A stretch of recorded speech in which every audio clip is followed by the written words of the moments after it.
السلام عليكم ورحمة الله.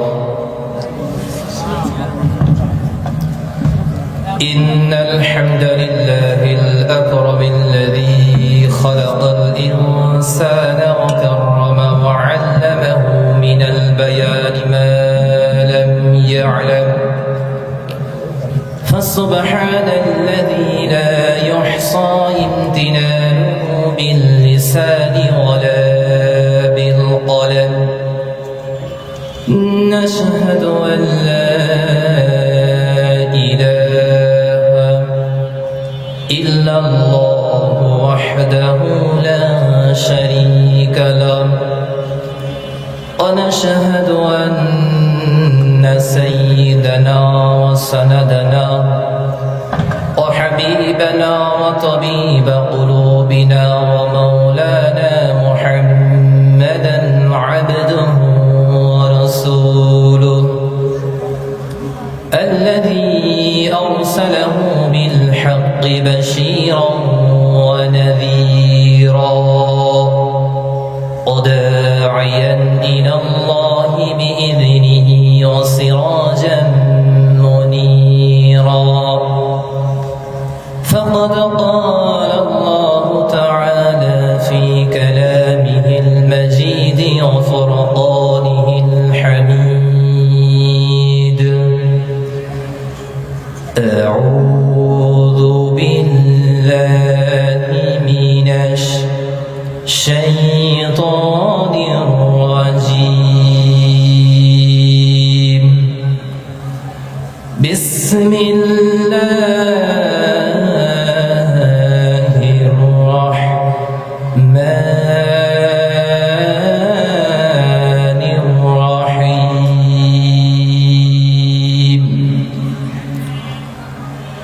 يا أيها الذين آمنوا اجتنبوا كثيرا من الظن إن بعض الظن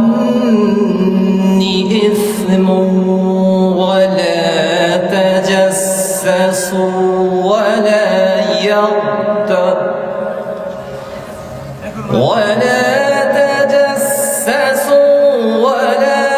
يغتب بعضكم بعضا. أيحب أحدكم أن يأكل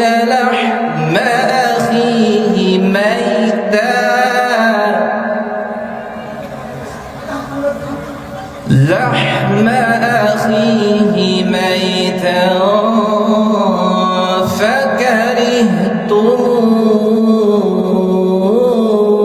فكرهتموه واتقوا الله إن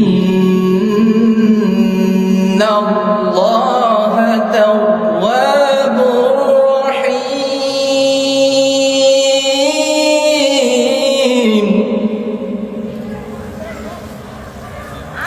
وقال رسول الله صلى الله عليه وسلم: من يزمن لي ما بين لحييه وما بين رجليه أزمن له الجنة، أو كما قال النبي صلى الله عليه وسلم. সকলেই মহব্বতের সহিত দরুদ পাঠ করি। আল্লাহুম্মা সাল্লি আলা মুহাম্মাদিন ওয়া আলা আলি মুহাম্মাদ কামা সাল্লাইতা আলা ইব্রাহিম ওয়া আলা আলি ইব্রাহিম ইন্নাকা হামিদুম মাজিদ। আল্লাহুম্মা বারিক আলা মুহাম্মাদিন ওয়া আলা আলি মুহাম্মাদ كما باركت على إبراهيم وعلى آل إبراهيم إنك حميد مجيد. سبحانك لا علم لنا إلا ما علمتنا إنك أنت العليم الحكيم পশ্চিম মাতাপুর হাজীপাড়া জামে মসজিদ প্রাঙ্গণে উদ্যোগে আয়োজিত বিরাট তাফসীরুল কোরআন ওয়াজ মাহফিলের সম্মানিত সুযোগ্য সভাপতি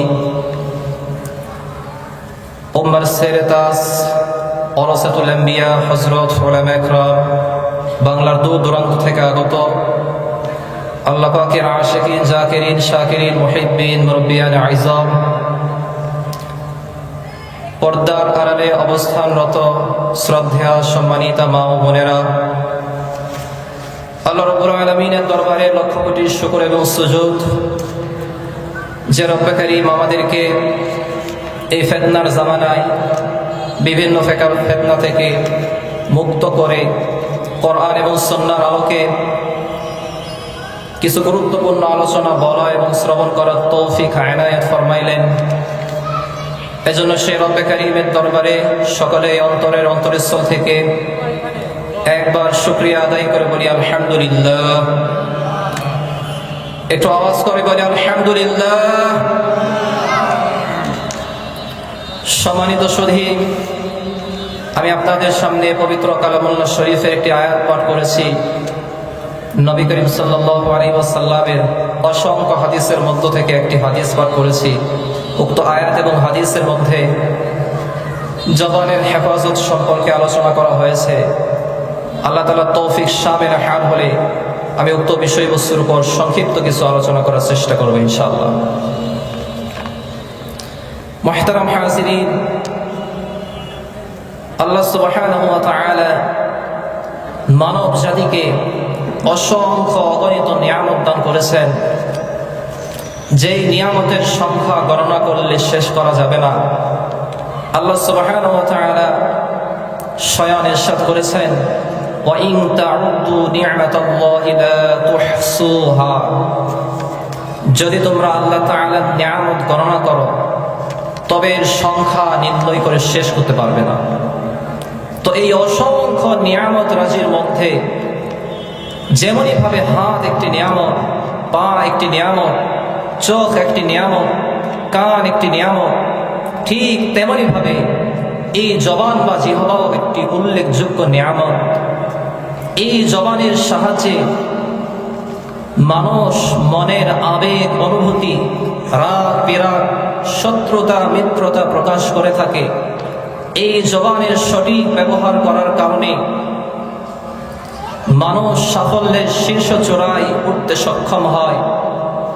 ঠিক তেমনি ভাবে এই জবানের অপব্যবহার করার কারণে মানুষ চরম জিল্লতি এবং লাঞ্ছনার শিকার হয়। এই কারণেই আল্লাহ রাসূল সাল্লাল্লাহু আলাইহি ওয়াসাল্লাম বলেছেন, মান ইয়াজমান লি মা বাইনা লাহইয়াইহি ওয়া মা বাইনা রিজলাইহি আজমান লাহুল জান্নাহ। আল্লাহ রাসূল বলেন, যে ব্যক্তি দুই চোয়ালের মধ্যবর্তী এবং দুই পায়ের মধ্যবর্তী বস্তুর জিম্মাদারি নেবে, আমি রাসূল সাল্লাল্লাহু আলাইহি ওয়াসাল্লাম তার জান্নাতের জিম্মাদারি নেব। সুবহানাল্লাহ। আমার ইমানদার বন্ধুগণ, আল্লাহ রাসূল সাল্লাল্লাহু আলাইহি ওয়াসাল্লাম বলেন, হে আমার উম্মতরা, তোমরা যদি জবান এবং লজ্জাস্থানের হেফাজত করো, জবান এবং লজ্জাস্থানের গুনাহ থেকে বেঁচে থাকো, আমি রাসূল সাল্লাল্লাহু আলাইহি ওয়াসাল্লাম তোমার জান্নাতের জিম্মাদারি নিচ্ছি, অর্থাৎ তুমি জান্নাতে প্রবেশ করবা। বলে সুবহানাল্লাহ। সম্মানিত সুধী, মুসলিম শরীফে হযরত আবু হুরায়রা রাদিয়াল্লাহু আনহু হতে বর্ণিত আছে, একবার বিশ্বনবী হযরত মুহাম্মদ সাল্লাল্লাহু আলাইহি ওয়াসাল্লাম সাহাবায়ে কেরামকে জিজ্ঞাসা করলেন, তোমরা কি জানো সবচেয়ে দরিদ্র কে? সাহাবায়ে কেরাম জবাবে বলল, যার টাকা পয়সা নাই, যার ধন দৌলত নাই, আমরা তো তাকেই সবচেয়ে বেশি দরিদ্র মনে করে থাকি। নবীজি সাল্লাল্লাহু আলাইহি ওয়াসাল্লাম বললেন, আমার উম্মতের মধ্যে সবচেয়ে বেশি দরিদ্র হলো ওই ব্যক্তি যে কিয়ামতের ময়দানে নামাজ, রোজা এবং যাকাতের ভান্ডার নিয়ে উপস্থিত হবে, কিন্তু তার অবস্থা হবে এমন যে সে দুনিয়াতে থাকা অবস্থায় কাউকে গালিগালাজ করেছে,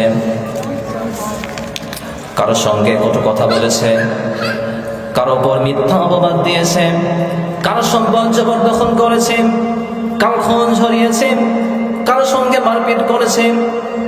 সুতরাং দেখা যাবে কিয়ামতের ময়দানে তার পুণ্য সমূহ থেকে তার পাওনাদারদেরকে একে একে পুণ্য দিয়ে দেওয়া হবে। যদি তার পুণ্য শেষ হয়ে যায় আর পাওনাদার অবশিষ্ট থেকে যায়, তবে ওই পাওনাদারদের যে গুনাহগুলো রয়েছে এই গুনাহের বোঝাটা ওই ব্যক্তির আমলনামায় চাপিয়ে দেওয়া হবে। ফলে অবশেষে দেখা যাবে এই ব্যক্তিটা পাপের আধিক্যের কারণে এক সময় তাকে জাহান্নামের মধ্যে নিক্ষেপ করা হবে। জোরে বলি নাউযুবিল্লাহ। সম্মানিত সুধী, আমাদের জবানের সবচেয়ে একটি মারাত্মক গুনাহ হলো গীবত। আমাদের কোন মজলিসটা ফাঁকা আছে যেই মজলিসের মধ্যে গীবত সম্পর্কে আলোচনা হয় না? প্রত্যেকটা মজলিসে আমরা গীবত থেকে মুক্ত নয়, মানুষের দোষ চর্চা করতেছি। এমনকি আমরা এখন মসজিদে আগমন করার পরেও গীবত থেকে মুক্ত হইতে পারতেছি না। মসজিদের মধ্যেও মানুষের দোষ চর্চা করতেছি, পরনিন্দা করতেছি। নাউযুবিল্লাহ। আমি নামাজ পড়তেছি, রোজা রাখতেছি, হজ করতেছি, যাকাত প্রদান করতেছি, আর মনে করতেছি যে আমি তো নেকির পাহাড় করে তুলেছি, জান্নাতে যাওয়া আমার জন্য সহজ হয়ে যাবে। আমি বলবো না, আপনি রোজা রাখতেছেন, নামাজ পড়তেছেন, হজ করতেছেন, যাকাত দিতেছেন, কিন্তু এগুলো করার পরে আপনি যখন কোনো মানুষের গীবত করলেন, কারো দোষ চর্চা করলেন, তো এই দোষ চর্চা করার কারণে আপনার যাবতীয় আমল বরবাদ হয়ে গেল। কথা বলেন ঠিক কিনা? জবানের গুনাহ কত ভয়াবহ, এটা একটু খেয়াল করে দেখুন আমার ভাইয়ারা। এই জবান কাউকে সাফল্যের শীর্ষ চূড়ায় পৌঁছিয়ে দেয়, এই জবান কাউকে চরম জিল্লতির শিকার করে। এটা কি আপনারা মানেননি?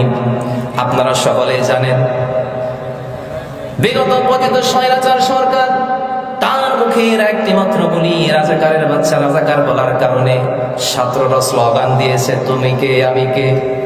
কথা বলেন, তুমি কে আমি কে, রাজাকার রাজাকার।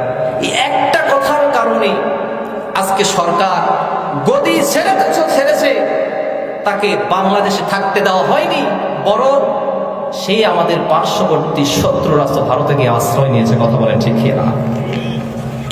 আজকে যদি সে তার অবস্থানে থেকে এই জবান দিয়ে কথা ভেবে বলতো, জবানের সঠিক ব্যবহার করত, রাগটাকে কন্ট্রোল করত, তবে যদিও বা তাকে ক্ষমতা ছেড়ে দিতে হতো, নিজের মাতৃভূমি ত্যাগ করে ভারতে গিয়ে আশ্রয় নিতে হতো না। কথা বলেন ঠিক কিনা?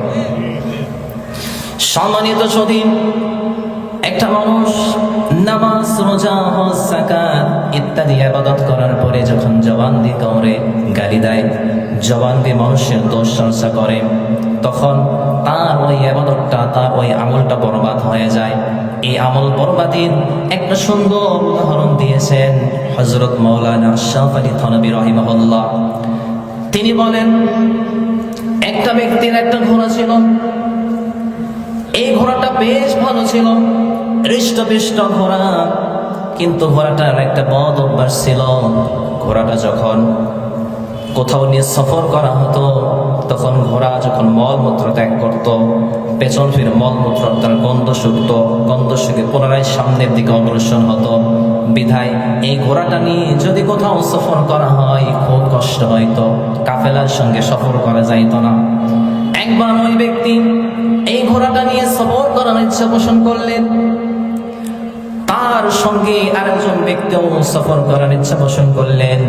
তখন ওই ব্যক্তি বলল, ভাই, আমি যে ঘোড়াটা নিয়েছি, ঘোড়াটা তো দেখতে খুব সুন্দরই লাগতেছে, কিন্তু ঘোড়ার তো একটা বদ অভ্যাস আছে।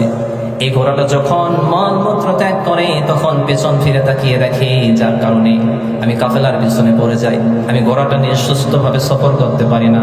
তুমি আমার পেছনে পেছনে থাকবে। যখন সে মলমূত্র ত্যাগ করার পরে মলমূত্র শুকার জন্য পেছনে ফেরার চেষ্টা করবেন, তখনই আপনি আপনার চাবুকটি দ্বারা তাকে আঘাত করবেন, যেন সে পেছনে ফিরতে না পারে। এই যুক্তিতে তারা গন্তব্যে যাওয়ার জন্য রওনা দিয়ে দিল।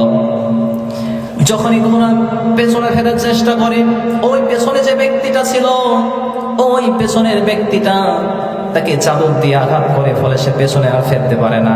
এভাবে বেশ কিছু দূর পথ অগ্রসর হলো। পথের মধ্যে পেছনে যে ব্যক্তিটা সেফটি হিসেবে ছিল, এই ব্যক্তি বলল, আমার গন্তব্য এখন অন্যদিকে, আমি অন্যদিকে যাব, আর আমি এদিকে যাব না। তখন সামনে ওই যে বদ অভ্যাসওয়ালা যে ঘোড়া ছিল, এই বদ অভ্যাসওয়ালা ঘোড়া সে একা একা সফর করতে শুরু করলো। হঠাৎ পেছনে লক্ষ্য করে দেখে তাকে যে ব্যক্তিটা চাবুক দিয়ে আঘাত করতেছিল, এই ব্যক্তিটা আর নাই। যখনই দেখছে ওই ব্যক্তিটা নাই, তখন সে পেছন ফিরে ওই যে সর্বপ্রথম যেখান থেকে গন্তব্য শুরু করেছিল, পুনরায় সেখানে এক দৌড়ে গিয়ে পৌঁছে যেখানে যেখানে মলমূত্র ত্যাগ করছে সেই সেখানে মলমূত্রগুলোর গন্ধ শুকতে শুকতে সামনের দিকে অগ্রসর হচ্ছে। ফলে বেচারা মাথায় হাত দিয়ে বলতেছে, সকালে যেখান থেকে গন্তব্য শুরু করলাম, পুনরায় ওই জায়গায় এসে বললাম। এই ঘোড়া নেজিল্লতি না, এমন ঘোড়া হলে সফর করা সম্ভব নয়। হযরত মাওলানা আশরাফ আলী থানভী রাহিমাহুল্লাহ বলেন যে এইরকম যারা নামাজ রোজা ইবাদত বندگی করে, আল্লাহ তাআলার নৈকট্য অর্জন করে, যখন কোনো মানুষের গীবত করে ফেলে, তখন এই গীবত করার কারণে সে আল্লাহর ইবাদত করে আল্লাহর যতটুকু নৈকট্য অর্জন করেছিল, গীবত করার কারণে আবার সে নৈকট্যটা নষ্ট হয়ে পুনরায় সে পূর্বের স্থানে এসে পৌঁছে যায়, যার কারণে তার এই কষ্টটা বৃথা চলে যায়। কষ্ট কি যায়? বৃথা যায়। এজন্য জবানের সঠিক ব্যবহার করতে হবে নাকি অপব্যবহার করব? সঠিক ব্যবহার করতে হবে। আমার ইমানদার বন্ধুগণ, আল্লাহ রাসূল বলেছেন, আল গীবাতু আশাদ্দু মিনাজ জিনা, গীবত হলো জিনার চাইতেও মারাত্মক একটি গুনাহ। আল্লাহ সুবহানাহু ওয়া তাআলা কোরআনের মধ্যে বলেছেন, ইয়া আইয়ুহাল্লাযীনা আমানু জাতানিবু কাসীরাম মিনায-যন্ন ইন্না বা'দায-যন্নি ইসমুন ওয়া লা তাজাসসাসু ওয়া লা ইয়াগতাব বা'দুকুম বা'দা। হে ইমানদারগণ, ইজতানিবু কাসীরাম মিনায-যন্ন, তোমরা অধিক ধারণা থেকে বেঁচে থাকো। ইন্না বা'দায-যন্নি ইসমুন, কেননা কতক ধারণা হলো গুনাহ, কতক ধারণা তোমাদের ভুল হয়, গুনাহ। ওয়া লা তাজাসসাসু, তোমরা মানুষের দোষ, গোপনীয় দোষ তালাশ করো না, অনুসন্ধান করো না। ওয়া লা ইয়াগতাব বা'দুকুম বা'দা, তোমরা একে অপরের পশ্চাতে দোষ চর্চা করো না, পরনিন্দা করো না, গীবত করো না। সম্মানিত সুধী, আল্লাহ সুবহানাহু ওয়া তাআলা এই আয়াতের মধ্যে মানুষের দোষ চর্চা করতে নিষেধ করেছেন, গোপনীয় দোষ তালাশ করতে নিষেধ করেছেন, গীবত করতে নিষেধ করেছেন। যদি কোনো ব্যক্তি মানুষের গোপনীয় দোষ অনুসন্ধান করার পেছনে পড়ে যায়, নিজের টেনশন বাদ দিয়ে মানুষের টেনশন করে, তবে আল্লাহ সুবহানাহু ওয়া তাআলা তাকে নিজ ঘরে লাঞ্ছিত করেন বলি নাউযুবিল্লাহ। এমন একটি ঘটনা আমি আপনাদেরকে বলি। হযরতুল আল্লাম আওলাদে রাসূল সৈয়দ আরশাদ মাদানী হাফিজাহুল্লাহ, তার জবান থেকে ঘটনাটি সংগৃহীত বাস্তব ঘটনা। হিন্দুস্তানের ডাবের একটি দিনদার ভদ্র ফ্যামিলি ছিল। তো এই দিনদার ভদ্র ফ্যামিলি মানুষ সম্মানের আতিশয্যে তাদেরকে বিসমিল্লাহ ফ্যামিলি বলতো, এত সম্মান করতো মানুষ। ওই ফ্যামিলির সকলে ভদ্র ছিল, নম্র ছিল, ভদ্র ছিল। সম্মানিত সুধী, একজন ব্যক্তি খুব ঈর্ষান্বিত হয়ে এই ফ্যামিলির লোকজনদের উপরে একটা অপবাদ আরোপ করে দেয়। অপবাদটা হলো জঘন্যতম একটা অপবাদ। অপবাদটা হলো একজন ব্যক্তি ঈর্ষান্বিত হয়ে মানুষের নিকট একটা ভুয়া খবর ছড়াতে শুরু করে যে এই যে আমরা যেই ফ্যামিলিকে এত সম্মান করে ইজ্জত করি, এই ফ্যামিলির যিনি অভিভাবক, এই অভিভাবকের একটা ছেলে এবং মেয়ে আছে, এই ছেলে এবং মেয়ের মধ্যে অবৈধ সম্পর্ক আছে, বলি নাউযুবিল্লাহ। এমন অপবাদ যদি আপনার সন্তানকে দেওয়া হয় বা আপনার উপর দেওয়া হয়, আপনি কি এটা নিতে পারবেন? এর ওজনটা সহ্য করতে পারবে? নিজের ভাই বোনের মধ্যে, নিজের সন্তানের মধ্যে যদি কেউ বলে অবৈধ সম্পর্ক আছে, এটা কতটা দুঃখজনক একটা বিষয়। এই ঘটনা যখন ওই ভদ্র ফ্যামিলির ব্যক্তিটি শুনতে পেয়েছে, তখন এতটা বাধিত হয়েছে যে মানুষকে লজ্জায় কিছু বলতেও পারে না। বলা যায় নাকি এই বিষয়ে? বলা যায় মানুষকে? এতটা লজ্জা পেয়েছে, বেচারা আল্লাহর উপর ছেড়ে দিয়েছে। আল্লাহ তাআলা কুদরত দেখো। কিছুদিন পরে দেখা গেল যে ব্যক্তিটা অপবাদ দিয়েছিল, এই ব্যক্তিটার একটা ছেলে এবং মেয়ে ছিল। কি ছিল? ছেলে এবং মেয়ে ছিল। এই অপবাদ দানকারী ছেলে এবং মেয়ের মধ্যে অবৈধ সম্পর্ক তৈরি হয়ে গিয়ে জেনা ব্যভিচারের মাধ্যমে শুধু তাদের মধ্যে সম্পর্কে সীমিত থাকে নাই, বরং তাদের মধ্যে সম্পর্ক এত বেশি এগিয়ে গিয়েছে যে জেনা ব্যভিচারের মাধ্যমে একটা সন্তান জন্ম নিয়েছে। বলি নাউযুবিল্লাহ। তখন মানুষ মনে করলো এটা হলো ওই পাপেরই ফলাফল, যেই অপবাদটা সে অন্যজনের উপর দিয়েছিল। এই মিথ্যা অপবাদ দেওয়ার কারণে তার সন্তানদের মধ্যে অবৈধ সন্তান জন্ম নিয়েছে। মানুষের তখন বুঝতে বাকি রইল না। সম্মানিত সুধী, আল্লাহ তাআলা আয়াতের মধ্যে বলেছেন যে তোমরা একে অপরের দোষ অনুসন্ধান করো না, একে অপরের গীবত করো না।